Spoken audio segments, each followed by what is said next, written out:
Hola Carla, bueno, te comento mis observaciones sobre esta enfermedad denominada COVID-19 en esto que titulo mitos y realidades. Uno de los mitos es que este virus es como el de la gripe, el de la influencia, pero en realidad aunque es de la misma familia de los coronavirus, es mucho más letal, mucho más peligroso. Otro de los mitos que se ha circulado por las redes sociales es que esto fue creado por una organización criminal o un gobierno en particular. Eso es totalmente falso. Casi toda la comunidad científica sabe muy bien de dónde vino ese virus, conoce la familia, conoce la organización y es extremadamente difícil pensar que una organización pudiese fabricar un virus con propósitos criminales y que no se pudiera identificar su creador y la manera en que este fue introducido. Otro de los mitos es que esta emergencia no es verdadera y que es exagerada. Pues yo les puedo decir que es real, el mundo entero no se está movilizando simplemente por una parodia tratando de afectar a una persona u otra o a un gobierno u otro. Esto es una emergencia mundial real. La otra cosa que circula es una cantidad de remedios caseros que supuestamente curan o evitan la infección. Esto es mentira, ninguno de estos evita y funcionan como unos placebos, muchos no hacen ningún daño en particular, pero tampoco ni aumentan las capacidades del sistema inmunológico ni evitan para nada la infección o la proliferación del virus. El otro mito que anda circulando por las redes sociales es que esto es solamente una enfermedad que contagia a los viejos. Y en la realidad todos podemos ser víctimas de esto, de cualquier edad, y ya veremos más adelante cómo se está distribuyendo la enfermedad en los diferentes grupos humanos. Y la otra es que el virus entra por la respiración y si yo uso máscara pues estoy protegido. Bueno, esto es falso. En la mayoría de los casos el virus entra por contacto con las manos en superficies o interacción con personas infectadas y esas goticas de saliva o en la tos se las introduce uno por la boca, por la nariz o por la mucosa de los ojos. Entonces vamos ahora a hablar de las realidades. El COVID es una enfermedad producida por una mutación de un virus ya conocido que es el SARS-CoV-2, parecido al que ya una vez creó un brote epidémico en el 2002. Lo que pasa es que tiene una rata de mortalidad, una tasa de mortalidad de 3.5 en general. La mortalidad, como sabemos, depende no solamente del virus en particular, sino de la susceptibilidad de las personas y de la capacidad del equipo médico de salvarle la vida a la persona. Entonces, en general se habla de una mortalidad de 3.5 a 4, la cual comparada con la de la gripe común, que es 0.1%, nos dice que este virus es de 8 a 35 veces más mortal que la simple gripe que recibimos cada año. La otra es que se pretende evitar el contagio cuando se produce con secreciones nasales u orales de pacientes infectados. Esa es la fuente por la cual nosotros nos vamos a infectar, entrar en contacto con secreciones de una persona que ha sido infectada. Cuando estos estornudan, tosen o se tocan superficies donde haya quedado el virus en el momento en que los pacientes dejaron sus secreciones allí. Es altamente contagioso, mucho más que la gripe. Tiene un régimen de reproducción de R3, lo cual significa que por cada paciente 3 se contagian. 3 personas que entren en contacto con un paciente infectado se contagian con este virus. En el caso de la gripe, el factor R es de 2. O sea que esto es mucho más contagioso que la simple gripe y ya todos conocemos qué tan contagiosa es la gripe. Lo otro es que no hay inmunidad previa adquirida para este virus. Nadie la tiene porque nunca existía en la especie humana y no hay vacuna ni tratamiento antiviral por ahora. Se está trabajando ansiosamente en esto, pero todos los expertos dicen que probablemente este año 2020 no se obtenga ni la vacuna ni un tratamiento antiviral específico para este virus. Vamos a ver cómo se distribuye la mortalidad por edad y por condición. Si observamos aquí, los pacientes de menos de 9 años prácticamente no tienen o no han muerto de esta enfermedad. Y entre los 10 y los 50 años, la mortalidad es menos del 1%, 0,2, 0,4 y de ahí no pasa. Pero a partir de los 50 años la mortalidad sube a 1,3. lo cual ya es relevante.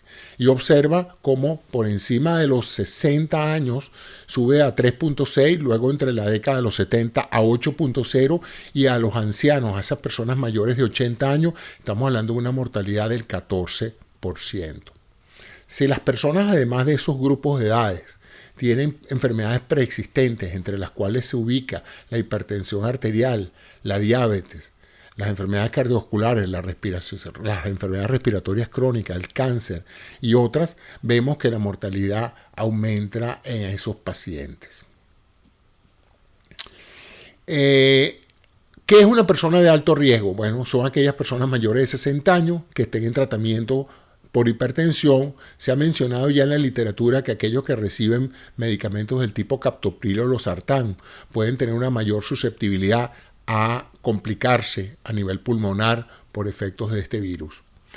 Los diabéticos que son insulinodependientes o que tienen un pobre control de su glicemia, aquellos enfermos pulmonares crónicos, fumadores, bronquíticos o que tienen enfisema, aquellas personas que han tenido antecedentes de neumonías severas anteriores y todas aquellas personas con enfermedades reumáticas, pacientes trasplantados o de cáncer que están bajo tratamiento con inmunosupresores, todo esto se consideran personas de alto riesgo. La prevención básicamente es la de mantener una cuarentena voluntaria y tomar medicamentos a tiempo. Hay que evitar, ante todo, tocarse la zona que está marcada ahí en una foto que puse, toda esa zona de los ojos, la nariz y la boca. Cuando nos tocamos con las manos contaminadas con el virus en esa zona, esa es la puerta de ingreso a nuestro cuerpo de la gran mayoría de los pacientes que han padecido esta enfermedad. Por lo tanto, hay que lavarse las manos o usar un gel alcoholado al 60%. Hay que tratar de usar guantes desechables si hay que salir a la calle y tocar superficies.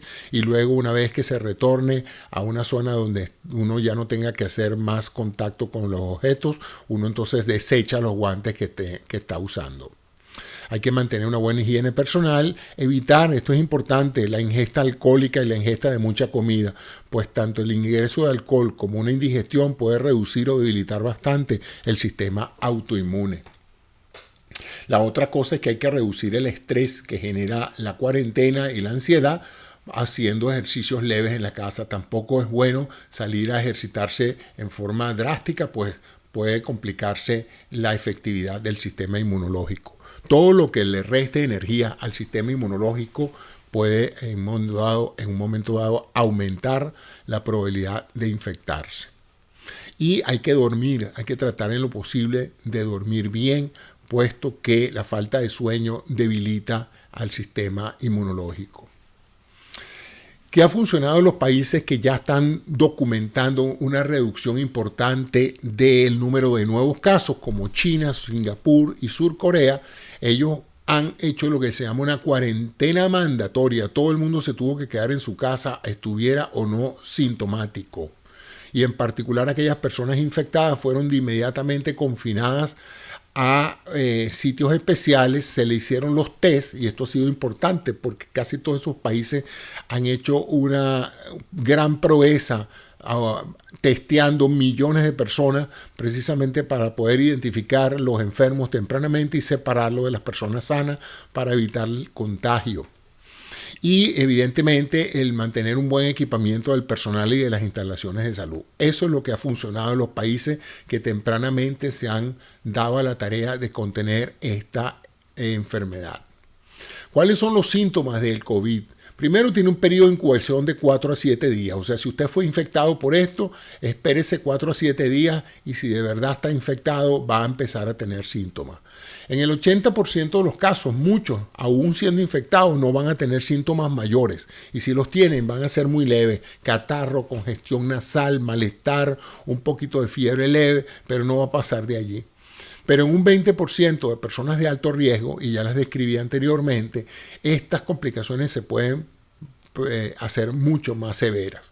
Puede el malestar general venir ya con fiebre, tos y dificultad para respirar, eventualmente evolucionar y hacer una neumonía con lo que se llama un síndrome agudo de dificultad respiratoria y eventualmente pues por la infección se meten otra serie de organismos, bacterias, etcétera, y se puede producir un shock séptico, que es la causa más frecuente de las personas de muerte por encima de los 60 años, más frecuente en fumadores y en enfermos crónicos. ¿Qué hacer si usted no tiene síntomas? Si usted no tiene ningún síntoma, si usted está tranquilo en su casa y es un paciente de bajo riesgo. ¿Por qué? Porque es menor de 50 años y está en buenas condiciones de salud, pues lo que se le recomienda es que evite el contacto con otras personas, no viaje por avión, barco o trenes, evite las aglomeraciones en cines, teatros y convenciones, aliméntese e hidrátese bien y evite el exceso del ejercicio. Y si vive en una zona con casos documentados, considere la posibilidad de quedarse en su casa por al menos 2 o 3 semanas a ver si usted tiene el virus durante el periodo de incubación. Eso si usted no tiene síntomas. Pero vamos a ver qué pasa si usted tampoco tiene síntomas, pero es de alto riesgo. Es usted un paciente mayor de 50 años y que está recibiendo tratamiento por alguna enfermedad. Procure que le hagan el test de COVID. Se ha habido lentitud en los Estados Unidos en la administración de ese test, pero trate de mantenerse informado de dónde están haciendo las pruebas y de si su médico puede en un momento dado asignarle un sitio para que se la hagan, de manera de poder salir de dudas y ver si usted, a pesar de no tener síntomas, ya está infectado con el COVID-19. Evite el contacto cercano con otras personas. La recomendación igual, no viaje en aviones y trenes, evite las aglomeraciones, hidrátese bien y considere una cuarentena voluntaria por varias semanas, por lo menos 2, para ver si usted tiene el virus, aún no pudiendo haberse hecho el test. O sea, no salga a la calle, no evite contactos con otras personas. Eso es sin síntomas. ¿Qué pasa si usted sí tiene síntomas? Si usted tiene en particular malestar, dolor general, puede tener fiebre, puede tener tos, etcétera, y está en un área donde ha habido casos documentados del COVID. Bueno, es importante que llame a su médico o a la clínica, descríbales exactamente lo que tiene y no se vaya a ningún hospital sin tener una referencia previa, porque en muchos casos pues hay una gran saturación o puede haber una gran saturación de la llegada de los pacientes.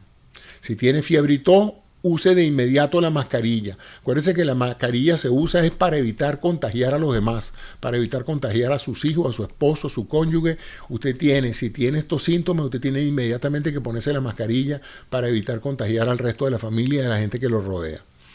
Entre de inmediato en una cuarentena y aléjese de sus familiares por lo menos 3 semanas. ¿Cómo? Bueno, trate de mantener una distancia. Si puede, métase en un cuarto separado, utilice utensilios, ropa y baño separado, de manera de evitar en lo posible el contacto con sus familiares. Eso es si usted tiene síntomas, pero su situación o su condición de salud no amerita hospitalización. ¿Cómo se diagnostica el COVID? Bueno, básicamente el elemento, lo que van a preguntar en la mayoría de los hospitales es si usted ha tenido contacto con otras personas en zonas afectadas, si tiene ese malestar, fiebre y dificultad respiratoria. Le van a hacer un test rápido de gripe y panel respiratorio viral para descartar que lo que tenga sea una simple gripe o una congestión nasal, un catarro. Y dependiendo de que haya la disponibilidad, le van a hacer el famoso test del COVID, que es un RT-PCR, que es una reacción de cadena reversa de la polimerasa para ver si detectan el ARN del virus en sus células. Y eventualmente, aún no siendo positivo el test, si usted tiene una gran sintomatología respiratoria, puede estar indicada una tomografía axial computada de tórax para mostrar la evidencia de lesiones pulmonares en el tejido. ¿Qué pasa si su test COVID es positivo? Bueno, inmediatamente lo van a poner en una cuarentena mandatoria, va a estar aislado de contacto con todo tipo de personal que no sea médico y dependiendo de la severidad de los síntomas, usted puede ser hospitalizado o no en terapia intensiva. Va a recibir un tratamiento en función de las complicaciones de la infección. Recuerdo, 80% de las complicaciones no son graves, solo en un 20% se va a precisar atención médica y solo un 5% de ese 20% se va a complicar y pueden producir la muerte. ¿Cómo se trata un paciente con COVID? El tratamiento es totalmente sintomático, se maneja la fiebre y los antibióticos si son necesarios para combatir una sepsis bacteriana, se administran fluidos y se hace el control hidroelectrolítico para que no se descompense, le van a administrar oxígeno con máscara o si tiene mucha dificultad respiratoria puede necesitar la asistencia de ventiladores electrónicos para poder respirar. Y recuerde que no hay antivirus efectivamente comprobados contra esta enfermedad, ni tampoco va a alto riesgo. Entonces la proyección que se maneja aquí en la Florida es la siguiente. En una población de 20 millones de habitantes, un 30% se va a infectar, es decir, 6 millones. De esos 6 millones, 4.800.000 van a ser enfermos leves, o sea, no van a necesitar ayuda médica, pero 1.200.000 pueden en un momento dado tener que ir al hospital a verificar algunos aspectos de su salud, y probablemente un cuarto de millón de personas, 240.000, que es el 5% de la mortalidad, pueda en un momento dado morir a consecuencia de este virus. Esa es la información que les tenía y bueno, no es precisamente muy halagueña, pero esa es la realidad, eso es lo que se está manejando y bueno, cualquier otra información la tendré en drcisneros.com/COVID-19. Gracias por su atención y gracias a ti, Carla.